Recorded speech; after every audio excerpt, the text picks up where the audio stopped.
Ei, meus irmãos, boa noite. Que a paz do Mestre Jesus esteja nos nossos corações. Estamos aí mais uma vez reunidos em nome de Jesus para esse estudo da nossa irmã Joana de Ângeles, do livro Seja Feliz Hoje. A lição da Joana hoje é uma lição linda, meus irmãos. É a lição de número 25, chamada Noite Inigualável. E Joana vai tratar nessa lição da noite em que Jesus nasceu. Olha que linda a lição. Ela traz pra gente aqui, nesse estudo de hoje, um retrato do momento político, social, em que a humanidade se encontrava quando da vinda do Cristo. E coloca em contraponto a isso, a forma como Jesus veio fazer as transformações necessárias. E que essa maneira de vir e de se fazer presente na vida de todos nós não foi como entendiam as pessoas da época. Ela traz um texto que retrata esse momento e eu, apesar de ser alguns parágrafos, eu acho que eu preciso ler para vocês, porque eu não saberia, talvez, dizer para vocês da forma como ela coloca.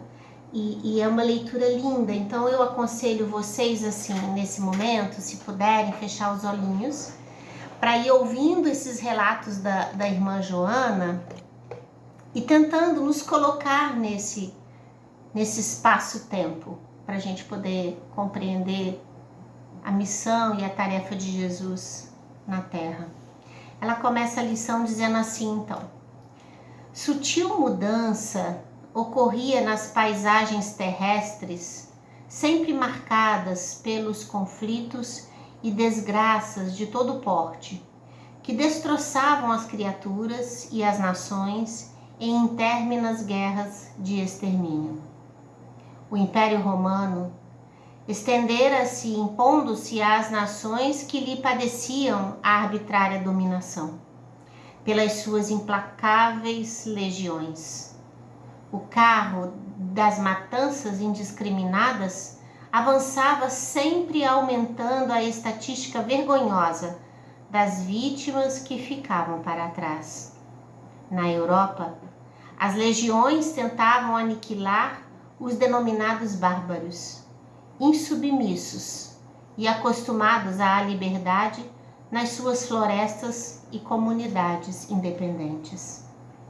Era aquele um período sanguinário e de terror, em que a civilização estertorava na hediondez dos poderes transitórios alucinados. Otaviano, o imperador, no entanto, conseguira pacificar muitos povos rebeldes que se levantavam com frequência na ânsia de serem livres. Lentamente estabelecera-se a Pax Romana. Era a paz imposta pela força de uma nação superior a outra submissa. E as lutas entre as diversas e sofridas nações foram atenuadas, abrandadas e quase desaparecidas no imenso império durante mais de um século. A sombra de Augusto fazia-se respeitada em toda parte. A pequena Israel, sempre insurrecta, ou seja, se rebelando contra as coisas, de não se submeter, sofria a pressão do idumeu Herodes, denominado ridiculamente o Grande, portador de distúrbios de conduta, especialmente atormentado pelo medo de perder o poder, mandava matar indiscriminadamente inimigos declarados, familiares suspeitos e amigos inseguros. O sanguinário conseguira, na sua sanha, ou seja, na sua fúria macabra, assassinar a própria esposa sob a acusação indébita, receando-lhe a grandeza moral. As intrigas eram fulminantes, enredando personalidades nobres e igualando-as aos infelizes litigantes, ou seja, aos conflitos, né? A sobrevivência de cada um dependia da direção dos ventos palacianos. A miséria socioeconômica atingira nível insuportável. Os campos encontravam-se despovoados, enquanto as cidades maiores, qual acontecia com Jerusalém, encontravam-se abarrotadas com desocupados, vagabundos, pessoas viciadas, aventureiros. Israel esperava o Messias, fazia muitos séculos, e esperava que ele os viesse libertar do jugo estrangeiro, pois que quase sempre estava sob a dominação de um outro país. Nesse período, se encontrava sobre a suzerania da Síria, desde quando Pompeu, o triunviro, ou seja, o magistrado, uma denominação dada aos magistrados de Roma, entrara na capital vitoriosamente, deixando a nação sobre o protetorado alienígena. O descontentamento e os ódios eram as grandes classes, a começar na mais alta corte da justiça e de religião. O sinédrio gerava tremenda instabilidade interna sob a vigilância de temível governante. Esperava-se, em consequência, que o Messias fosse um guerreiro sanguinário, vingador, que erguesse Israel à culminância na glória terrestre, dominando os demais povos. Esse era o clima espiritual da terra da promissão. Foi então que numa noite inigualável de beleza nasceu Jesus, tendo como berço as palhas úmidas de uma gruta estrebaria de calcário da região de Belém. Humilde como a erva do campo e nobre como um arquipélago de astros, a sua jornada seria marcada pela proteção dos anjos, vivendo em Nazaré na condição de modesto carpinteiro. Apagou-se num anonimato incomum e no momento próprio desvelou-se num arrebatamento espiritual que mudou o destino da humanidade. Nunca mais a terra seria a mesma, porque a partir da sua chegada surgiram os pródromos, ou seja, o prenúncio da plenitude futura para todas as gerações. Olha que lindo essa mensagem da Joana. Vamos começar a pensar no quanto ela descreve a posição moral da humanidade da época.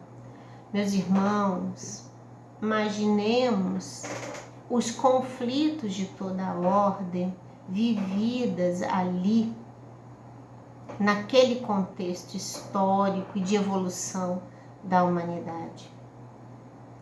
Até então, não havia uma legislação que trouxesse o sentimento de amor como base perene, única de transformação da humanidade. As leis eram muito rígidas, levadas a bel prazer, sempre na dominação daquele que mais tinha poder sobre o outro, que eram então os seus subjugados.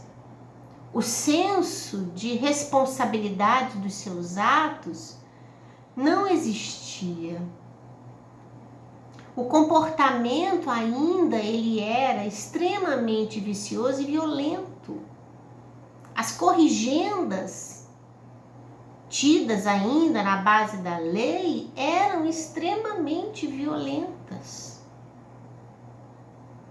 Não havia uma estrutura que falasse aos corações. Meus irmãos, quando Joana coloca de que o povo de Israel esperava um Jesus, um Messias, que viesse pôr a ordem pela violência, e Jesus vem pelo amor, estabelecer esse vínculo do amor como a estrutura de todas as outras virtudes que tiraria a humanidade do estado de servidão, era a tarefa das mais difíceis. Só um espírito como Jesus teria condições de trazer até nós uma mensagem tão ousada para a época. É que Jesus era a luz em pessoa. Do seu coração partia em todas as direções fachos de luz, de um amor incondicional que tocava o coração das pessoas. Porque, meus irmãos, a presença do Cristo na terra modificou a ordem das coisas. Quando a gente vê a história de Jesus e a forma como Jesus terminou seus dias aqui na terra, a gente às vezes faz a leitura de que a sua vinda aqui não teve o êxito que deveria ter no coração daqueles que ali estavam encarnados naquela época. Mas, meus queridos irmãos, quem não se tocaria pela presença de Jesus? Toda alma se toca pela presença de Jesus. A gente pode, ou seja, uma alma, né, um espírito ainda tão preso às coisas do mundo material, ainda tão preso aos instintos primários, esse ainda pode não perceber esse leve toque do Cristo no seu coração. Mas Jesus nos diz a alma todos os dias e todo instante. Então, nenhum daqueles que tiveram ali a bênção do convívio com Jesus, ou que ouviram falar das suas histórias, ou os que o procuraram para poder se beneficiar das suas virtudes, todos esses, meus irmãos, sem exceção, tiveram suas almas tocadas pelo Cristo, de um toque que vai surgir, que vai se despertar, que vai aparecer no momento certo em que este Espírito poderá despertar para as coisas espirituais. Então, é inegável a bênção da humanidade com a presença de Jesus. Joana vai dizer, meus irmãos, que Jesus, a virtude em pessoa, chega num mundo sem virtudes. Chega num mundo de interesses vis. Chega num mundo desacostumado ou não preparado ou desconhecedores da verdadeira conduta cristã, amorosa, Então Jesus vem implantar em nossos corações uma nova ordem de coisas, do coração que se apazigua, da palavra amorosa e consoladora do Cristo, da mensagem de esperança, de que dias melhores sempre virão, que o reino de Deus nos aguarda, mas que ele precisa ser instituído dentro do nosso coração. Jesus vem nos falar de que a gente precisa perdoar para nos libertarmos das amarras que a dor nos enclausura. Jesus vem abrir o nosso pensamento para a compreensão de que as dificuldades da vida são possíveis de ser superadas se nós buscarmos nele a devida conduta e a legítima solução. Jesus vem ouvir no silêncio das nossas orações, os nossos lamentos. Se a gente às vezes se sente tão sozinho que não tem com quem conversar, se a gente não tem com quem dividir as nossas dores, é Jesus a nos ouvir pela oração, pela palavra que diz do que está na alma, dos pensamentos que comungam com Ele, no desejo de estar melhor, de vencer a si próprio, de encontrar um pouco de paz. Meus irmãos, é no Cristo que está a nossa libertação. É no Cristo que está a paz que a gente procura. E olha, meus queridos irmãos, desse relato que Joana faz aqui, colocando para nós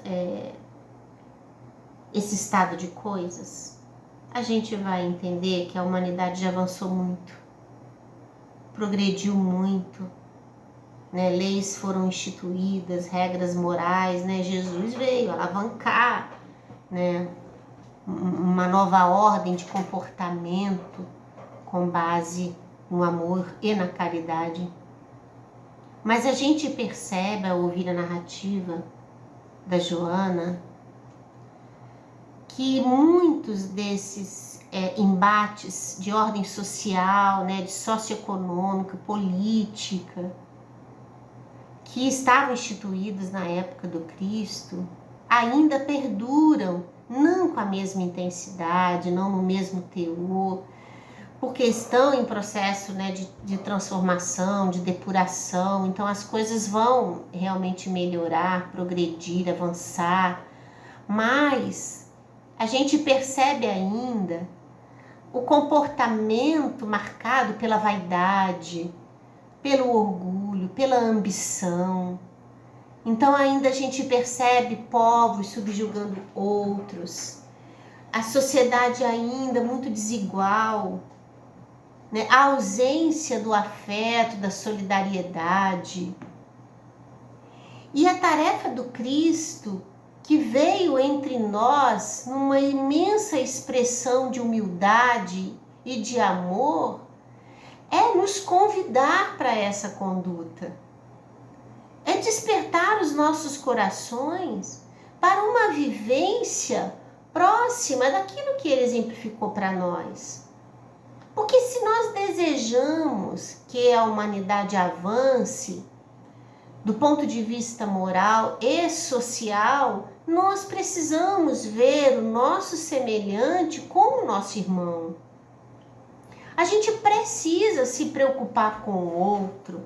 A gente precisa ter atitudes na vida que sejam de respeito, de responsabilidade pelo outro, de entender que todos nós somos influenciadores uns dos outros, que as nossas palavras marcam, que os nossos gestos também. que os nossos exemplos servem de roteiro para muitos que estão ao nosso lado. Então, daí a gravidade das escolhas que fazemos, da conduta que temos. É preciso que cada um de nós, que nós nos coloquemos na tarefa dos obreiros do Senhor, como trabalhadores fiéis do Cristo. Trabalhando, meus irmãos, como formiguinhas, porque nós não somos mais do que formiguinha, mas é trabalhar como formiguinha nessa seara, porque Jesus não veio em vão. E a gente precisa dizer isso para Jesus, de que ele não veio em vão, de que tudo que ele viveu, tudo que ele passou, não foi em vão. Que as suas palavras nos tocam a alma, que os seus exemplos marcam a nossa conduta e que a gente pode, deve deixar que o Cristo conte conosco para todo o bem que a gente possa fazer. Deixar nascer dentro de nós a bondade exemplificada por Ele e que está em nós, por herança divina. Reorganizar o nosso pensamento, sair dos automatismos, dos pensamentos pré-concebidos que julgam a tudo e a todos, criando barreiras da nossa ação voluntária de servir ao outro. É preciso amar como Jesus nos amou. Joana vai nos dizer, meus irmãos, que Jesus veio instalar o amor nos painéis do pensamento terrestre. Olha isso. Vamos pensar, gente. Se Jesus não tivesse vindo, como estaríamos nós hoje? Como estaria a humanidade hoje? Então Jesus veio instituir no painel do nosso pensamento o amor. E ela continua. A sua mensagem é hoje psicoterapia valiosa para libertar da desdita milhões de vítimas da ignorância e dos desastres morais.